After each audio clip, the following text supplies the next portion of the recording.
কুষ্টিয়ার দৌলতপুর উপজেলার প্রাগপুর সীমান্তে ভারতীয় সীমান্তরক্ষী বাহিনী বা বিএসএফ এর অবৈধ পুশিনের চেষ্টা ব্যর্থ করে দিয়েছে বর্ডার গার্ড বাংলাদেশ বিজিবি। টানা 4 দিন সীমান্তের শূন্য রেখায় অচলাবস্থার পর 15 জুন সোমবার নারী ও শিশুসহ 12 জন নাগরিককে আনুষ্ঠানিকভাবে ফেরত নিয়েছে বিএসএফ। দুই দেশের সীমান্তরক্ষী বাহিনীর মধ্যে সফল পতাকা বৈঠকের পর এই সংকটের অবসান ঘটে।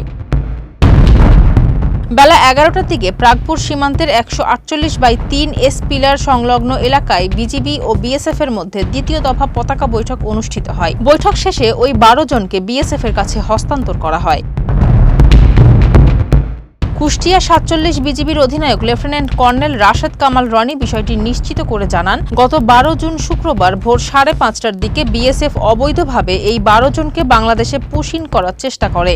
বিজিবি তাৎক্ষণিক তাদের শনাক্ত করে 0 পয়েন্টে আটকে দেয়। সেদিন বিকেলে পতাকা বৈঠকের কথা থাকলেও বিএসএফ এর অসহযোগিতায় তা ভেস্তে যায়। পরদিন শনিবার সকালের বৈঠকে বিএসএফ পুশিনের অভিযোগ অস্বীকার করে এবং তাদের হেফাজতে নিতে রাজি হয়নি। পরবর্তীতে বিজিবির আনুষ্ঠানিক প্রতিবাদ ও দৃঢ় অবস্থানের মুখে তারা বিষয়টি তদন্ত করার সময় চেয়েছিল। স্থানীয়রা জানিয়েছেন, দীর্ঘ 4 দিন খোলা আকাশের নিচে তীব্র গরমে ও মশার উপদ্রবে সীমান্তের পাট খেতে মানবেতর জীবনযাপনের কারণে নারী ও শিশুসহ 12 জনই গুরুতর অসুস্থ হয়ে পড়েছিলেন। অবশেষে বিজিবির কঠোর অবস্থানের কারণে আজ তাদের ফিরিয়ে নিতে বাধ্য হয় বিএসএফ।